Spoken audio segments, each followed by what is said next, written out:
로마서 8장 29절 말씀입니다. 하나님이 미리 아신 자들을 또한 그 아들의 형상을 본받게 하기 위하여 미리 정하셨으니 이는 그로 많은 형제 중에서 맏아들이 되게 하려 하심이니라. 또 미리 정하신 그들을 또한 부르시고 부르신 그들을 또한 의롭다 하시고 의롭다 하신 그들을 또한 영화롭게 하셨느니라. 그런즉 이 일에 대하여 우리가 무슨 말 하리요? 만일 하나님이 우리를 위하시면 누가 우리를 대적하리요?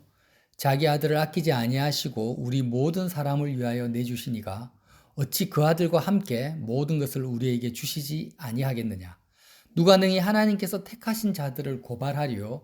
의롭다 하신 이는 하나님이시니 누가 정죄하리요?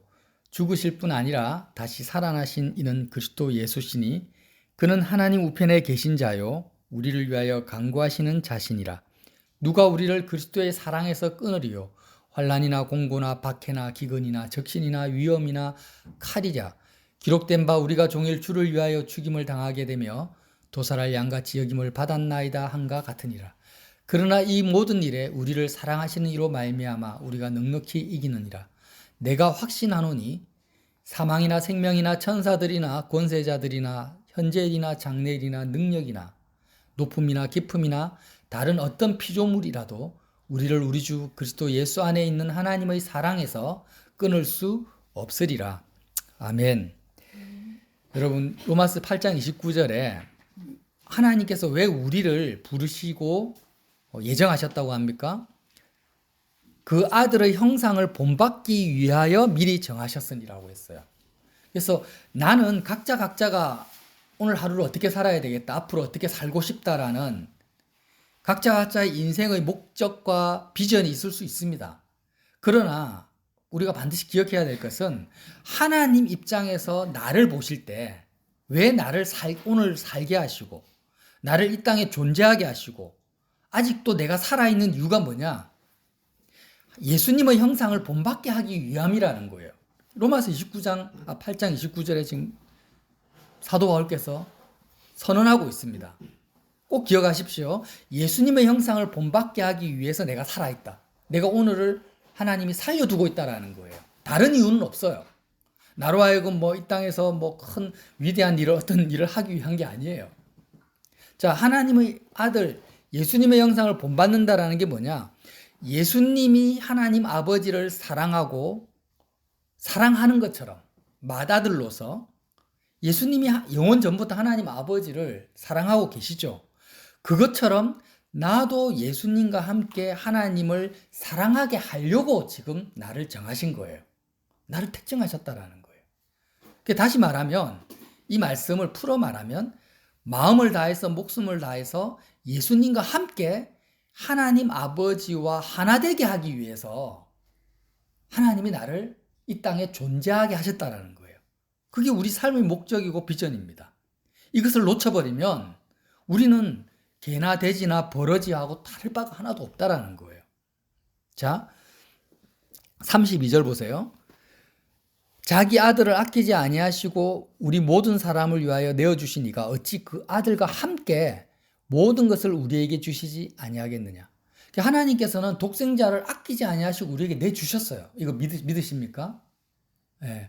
그런데 이 내어주셨다라는 게 뭐냐면 어찌 그 아들과 함께 모든 것을 너에게 주지 않겠느냐. 자, 예수님과 함께 세상에 대해서 죽잖아요, 우리가. 그럼 세상에 대해서 죽는다라는 것은 내가 세상에 어떠한 소망이나 기대치를 가지지 않고 살아간다라는 거죠.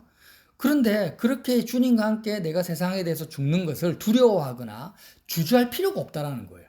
왜냐하면 하나님은 천지 창조주이시고 주권자이신데 모든 것의 소유자이신데 예수님을 너에게 내어주신 아버지가 어찌 그 아들과 함께라는 말이 중요해요. 예수님과 내가 함께 하지 않으면 아무것도 하나님 아버지로부터 받을 수가 없어요.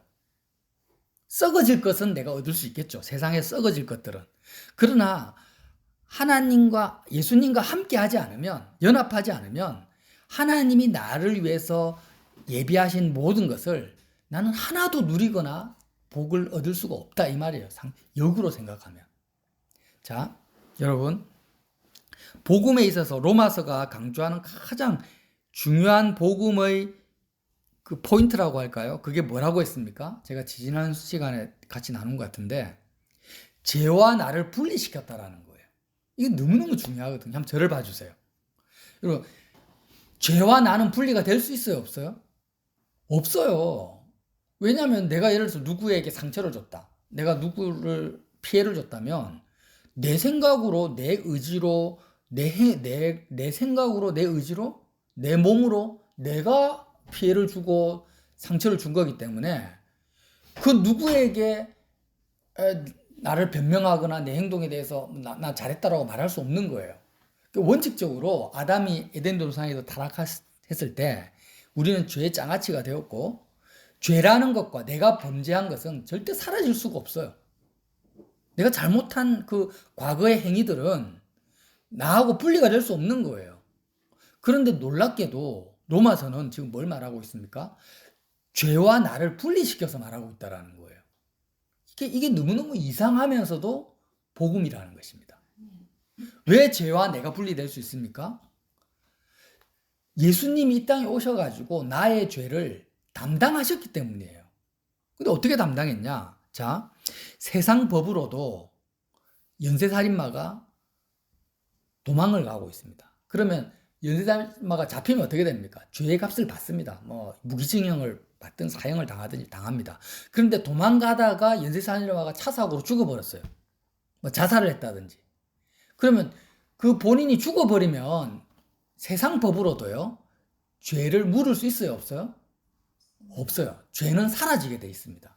재판에 걸 수도 없고, 고소를 할 수도 없고, 그 사람을 정죄할 수도 없고, 아무것도 못 합니다. 그냥 없어져 버려요. 이것이 세상 법도 그래요. 근데 하물며 하나님께서 우리를 어떻게 했습니까? 죄와 내가 분리가 될 수 없는데, 과거에 내가 행했던 죄들, 잘못들을 내가 어떻게 할 수가 없는데, 그렇게 죄를 짓고 과거에 잘못된 나는 어떻게 됐어요? 법적으로 예수님과 함께 십자가에서 죽어버린 거예요. 나의 옛사람이 죄와 분리되지 않는 나라는 존재가 십자가에서 예수님과 함께 죽어버렸어요. 그러니까 나는 정죄를 받을 수도 없고 심판을 받을 수도 없고 아무도 나에게 너는 죄인이다 이렇게 손가락질 할 수 없다 이 말이에요. 그 말씀이 34절에 기록되어 있습니다. 33절에 자, 누가 능히 하나님께서 택하신 자를 고발하리요 의롭다 하신 이는 하나님이시니 누가 정죄하리요. 누가 예수님과 함께 십자가에서 죄에 대해서 죽어버린 너, 옛사람이 죽어버린 너를 누가 정죄하리요. 아무도 너를 향해서 너는 죄인이다라고 말할 수 없다는 거예요. 너 과거의 어떤 너의 행적과 실수와 잘못을 가지고 너를 정죄할 수 없다라는 거예요. 죽으실 뿐 아니라 다시 살아나신 이는 그리스도시니 그는 하나님 우편에 계신 자요 우리를 위하여 간구하시는 자. 우리를 위하여 간구한다라는 게 이렇게 십자가 복음을 내가 꽉 붙잡고 있고 살아가는 자에게 예수님이 하나님 우편에서 변호사 역할을 하시는 거예요. 하나님, 아무개는 지금 죄에 대해서 죽은 자고 나와 함께 지금 완전히 새로운 피조물로서 하나님의 자녀가 되었습니다. 누가 그를 정죄할 수 있습니까? 그는 이미 죽은 자인데 이렇게 우리를 위해서 간구하시는 분이 예수님이라는 것입니다. 누가 우리를 그리스도의 사랑에서 끊으리요? 이렇게 말씀을 하세요. 여러분 지금 창세기를 쭉 하고 있잖아요. 요셉을 보세요. 요셉을 보면 지금 로마서 8장 마지막에 있는 그리스도 예수 안에 있는 하나님의 사랑에서 끊을 수 없다라는 이 말씀이 요셉의 인생 가운데 고스란히 적용이 되고 있어요. 어떻게 알 수 있냐면 요셉이 처음에는 정말 채색 옷을 입으면서 아버지 야곱의 사랑과 보호를 받으면서 그렇게 막내 아들로서 살아갔단 말이에요. 그렇게 요셉이 살았던 그 삶의 환경이 어떻겠습니까? 참 유복하고 아버지의 사랑 속에 막 그냥 정말 손에 그 물 하나 안 묻히면서 살았을 거예요. 그러다가 형들에게 배신을 당하고 미움을 받아서 애굽의 보디발의 그 노예가 되잖아요. 그러면 얼마나 환경이 바뀌어 버립니까? 유복한 채색옷 입은 아들로 해서 갑자기 주인 말 한마디면은 오늘 죽을 수도 있는 그런 비참한 노예가 돼버렸어요. 그러니까 이렇게 엄청난 환경이 급변하는데도 요셉의 마음은 성경을 읽어보면 원망하거나 불평하거나 짜증내거나 누구를 내 인생이 어떻게 됐나 한탄하거나 하는 말이 한마디도 없다라는 거예요. 그냥 그 노예된 상태나 야곱의 아들로 살았던 상태나 요셉은 변함없이 살아계신 하나님 앞에서 살았던 것입니다. 그 증거가 뭐예요? 보디발의 아내가 끊임없이 유혹하지만 그게 흔들리지 않고 그냥 하나님 앞에 산 거죠. 그러다가 또 어떻게 됩니까? 이제는 모함에 빠져서 감옥에 가게 됩니다. 감옥은 노예라는 그보다도 더 비참한 거죠. 그런데도 감옥 속에서도 요셉은 마음이 흔들리지가 않습니다. 정말 철벽 인간 같아요. 강철 인간 같아요. 그렇게도 하루아침에 또 애굽의 총리가 되죠. 완전 천국과 지옥이 왔다 갔다 하고 땅에서 하늘로 왔다 갔다 올라가는 게 요셉의 인생이에요. 애굽의 총리, 제국의 총리입니다. 아무도 요셉을 간섭하거나 요셉에게 뭐라 할 사람이 없어요. 그 황제의 전권을 하루아침에 다 가지게 됩니다. 근데 저는요, 이렇게 생각해요. 노예 생활이나 감옥 생활에서 요셉이 흔들리지 않았던 것보다도 총리가 되어서 흔들리지 않았던 게 더 대단한 것 같아요. 그렇잖아요. 아니, 총리가 되면은 얼마나 많은 부귀영화와 칭송과 권력이 주어집니까? 그런데 요셉은요, 조금도 변함이 없어요. 그러니까 요셉의 마음은 그 가나안 땅에서 채색옷 입었던 아들 때나 노예 생활 때나 재수했을 때나 총리했을 때나 하나도 흔들리지 않고 그냥 천편일률적으로 마음이 편안한 가운데서 흔들리지 않는 가운데서 하나님 앞에서 쭉 살아가는 거예요. 이게 뭐예요? 정말 오늘 기록된 말씀을 그대로 이루는 거예요. 자, 38절. 내가 확신하노니 사망이나 생명이나 천사들이나 권세자들이나 현재일이나 장래일이나 능력이나 높음이나 깊음이나 다른 어떤 피조물이라도 우리를 우리 주 그리스도 예수 안에 있는 하나님의 사랑에서 끊을 수 없는 거예요. 요셉의 마음은 하나님의 사랑에 빨대가 꽂혀 있어요. 빨대가 꽂혀 있다는 말 알죠? 거기서 내 만족과 기쁨과 평강을 어디에서만 얻습니까? 하늘에 계신 아버지께만 얻었던 거예요. 환경은 노예인 환경, 재수인 환경, 총리 환경인데 총리가 되어도 애굽의 부귀영화에 마음의 빨대를 꼽지 않아요. 노예 때도 노예 환경에 빨대를 안 꼽으니까 그 환경 자체가 요셉에게 영향을 주지 못하는 거예요.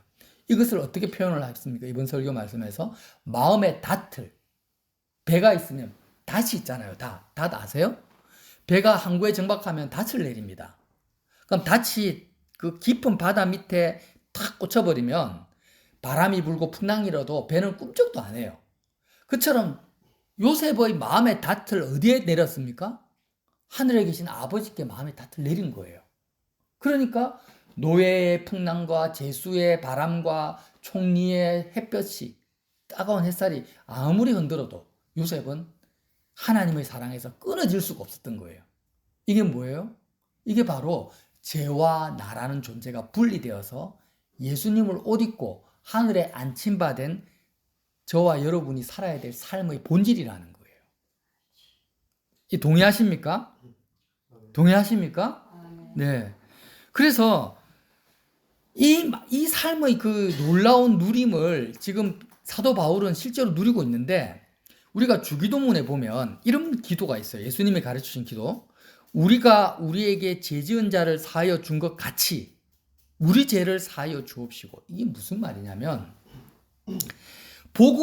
십자가의 복음을 나에게 적용을 했잖아요. 나에게 적용을 했어요. 그래서 내가 죄로부터 자유함을 얻었어요. 그러면 형제를 볼 때도 똑같이 그 십자가 복음을 적용해서 사람을 봐야 된다는 거예요.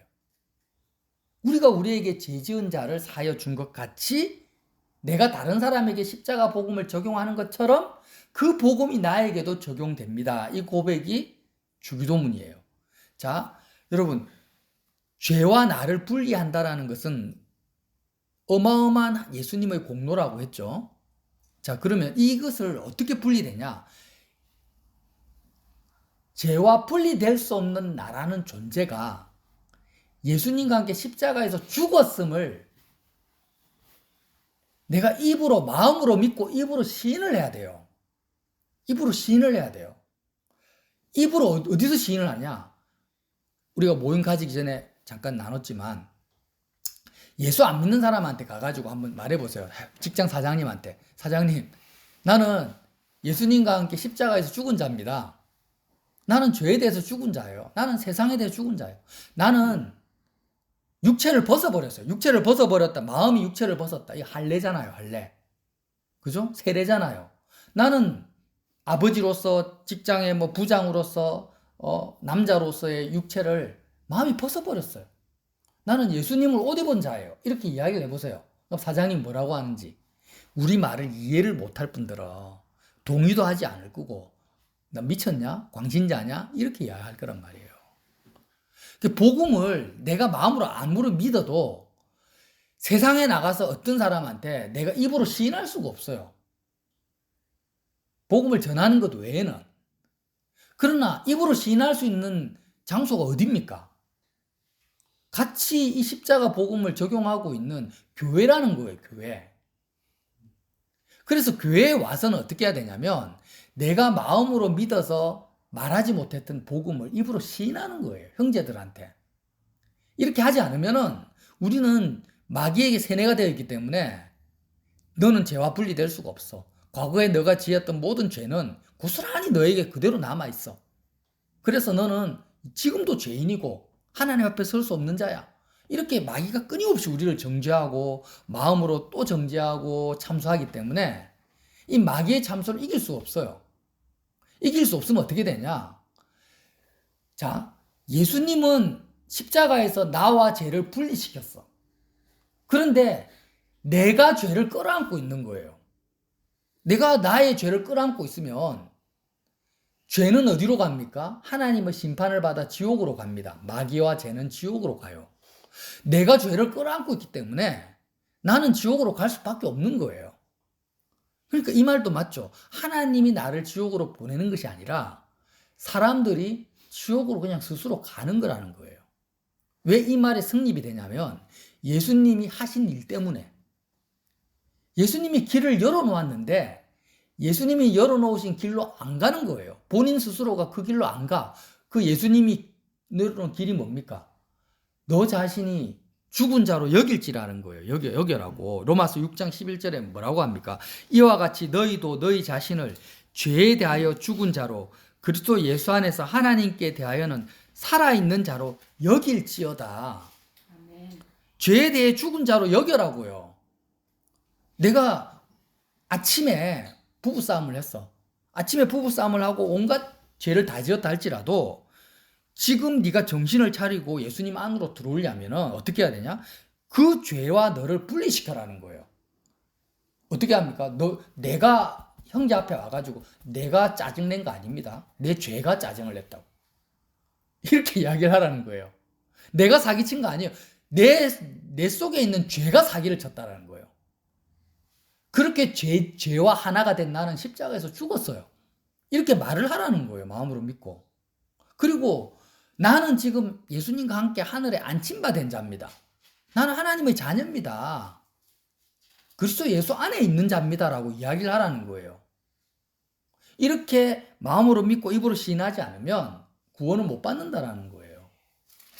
그러니까 너무 억지 주장 같고 말도 안 되는 것 같고 그러니까 속인다, 주장한다, 억지 부린다라는 말이 나오죠. 복음이라는 거 그렇다라는 거예요. 야곱이 염소 가죽 옷을 입고 아버지 이삭 앞에서 나는 장자입니다. 나는 에서입니다라고 억지 주장하고 속인 것처럼 마치 그러는 것처럼 예수님을 옷 입고 그렇게 해야 되는 거예요.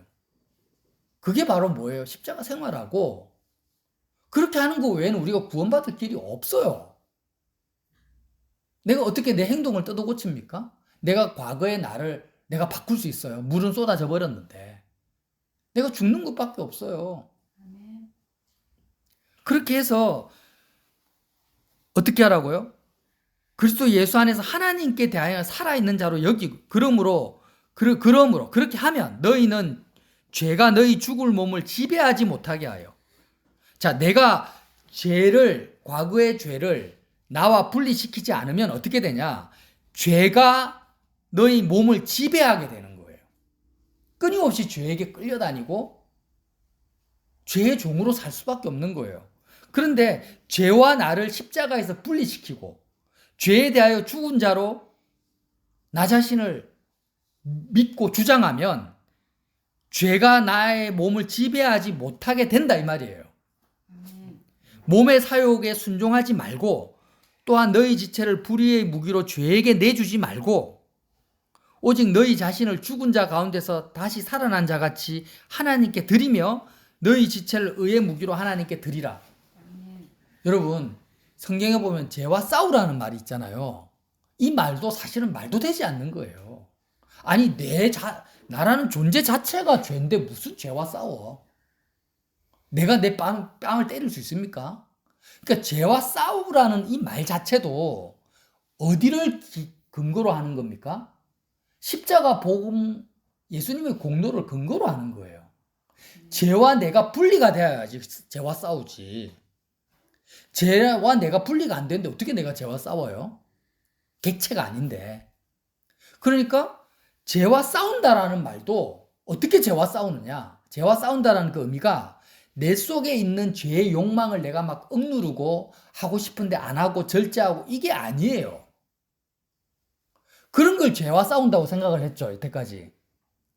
그게 아니에요. 그거는 죄와 싸우는 게 아니라 죄와 나가 하나가 된 상태에서 내가 나 자신을 그냥 마음으로 이미 졌는데 죄에 대해서 표출을 못할 뿐이지 그냥. 압력밥솥에 압력이 쌓이듯이 계속 압력만 쌓이는 거예요. 죄와 싸운다라는 것은 일단 어떻게 하면 싸우냐?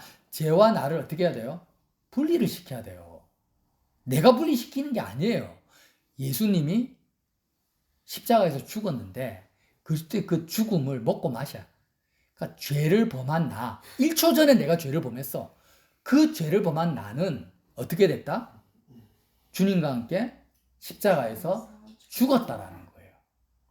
그리고 내 마음을 내 몸에서 분리시켜버려요. 마음이 어떻게 분리된다라는 것은 어떤 말, 어려울 거 하나도 없어요. 뭐 유체이탈하는 것도 아니고 내 마음의 빨대를, 우리 마음은 항상 흡입력이 있잖아. 내 마음은 항상 채워지지 않으면 못 사는 존재래, 우리는. 그러니까 마음의 흡입력을, 빨대를 어디에 꽂아라는 거예요. 요셉처럼 마음의 닷을 하늘에 계신 하나님께 마음의 닷을 내리는 것이, 닷을 내리는 것이 뭐예요?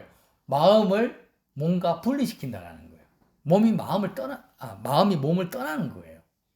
그러니까 그렇게 마음을 내가 내 마음속에 여러 가지 욕망이나 소원이나 기쁨과 만족을 구하는 마음이 있잖아요. 안 생길 수가 없어.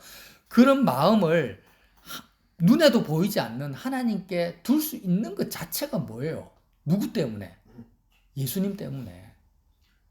예수님의 십자가의 그 은혜와 사랑 때문에 내가, 예수님이 그렇게 사셨잖아요. 예수님이 이 땅을 살아가실 때 뭐 제자들한테 빨대를 꽂았습니까? 마음에. 군중들한테 마음을 줬습니까? 이 세상의 부귀영화 아무것도 안. 예수님은 처음부터 끝까지 하나님 아버지로부터 내려오는 평강과 안식과 그 기쁨 속에서 평생을 사신 분이에요. 요셉도 지금 그 길을 걸어가고 있었고. 그게 저와 여러분도 그렇게 하려고 하니까 우리 힘으로 안 돼. 죄와 내가 분리가 안 돼. 죄라는 것은 세상으로부터 만족과 기쁨을 구하는 게 죄잖아요. 맞죠? 몸을 가지고 내 육체를 통로 삼아서 이 세상에 있는 것을 가지고 만족과 기쁨을 구하는 게 죄잖아요. 그런데 십자가에서 내가 이 죄에 찌든 내가 죽어버렸기 때문에 이제는 이 세상에서 기쁨을 구할래야 구할 수가 없단 말이에요. 없는 처지가 돼버렸어요. 저와 여러분이. 그래서 유일한 있음인, 썩어질 것이 아니에요. 영원한 하나님 아버지를 내가 구할 수 있고 찾을 수 있는 존재가 된 거예요. 그래서 우리가 하나님 앞에 섰을 때 하나님, 내가 과거에 이런 죄를 지었습니다. 용서해 주십시오. 내가 이랬으니까 용서해 주십시오. 이렇게 기도를 해도 되는데 믿음의 기도를 하라는 거예요. 믿음의 기도를. 하나님, 나는 예수님과 함께 죄에 대해 죽은 자입니다. 이전에 나는 없어요. 내 마음은 세상을 떠났습니다. 내 마음은 육체를 떠났어요. 나는 예수님을 옷 입은 자입니다. 나는 그리스도 하나 된 자입니다. 죄인된 나는 주님과 함께 죽었고 지금 아버지 앞에 서 있는 나는 예수님을 옷 입은 새 사람이에요. 하나님의 아들이에요. 아버지 사랑을 나에게 더 부어주세요. 이렇게 자신 있게 담대하게 억지를 부리고 주장을 하라는 겁니다. 이게 로마서의 말씀이에요. 이렇게 주장하는 자를 향해서 뭐라고 하는 거예요? 누가 능히 하나님께서 택하신 자를 고발하리요? 의롭다 하시는 하나님이다.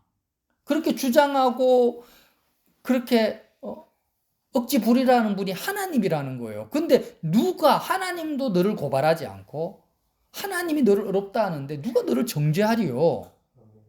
이렇게 말씀해요. 이렇게 할 때 우리는 하나님의 사랑 안에 들어갈 수가 있어요. 하나님과 연결될 수 있다는 거예요. 마귀의 참소를 끊어낼 수가 있는 거예요. 이런 하나님의 은혜와 사랑을 내가 누리잖아요.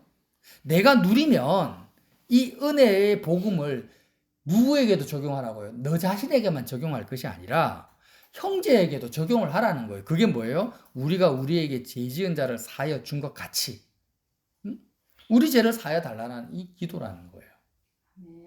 그러니까 우리가 형제를 볼 때도 어제까지 나에게 손해를 입히고 사기를 쳐도 그가 지금 믿음의 고백을 하고 있어.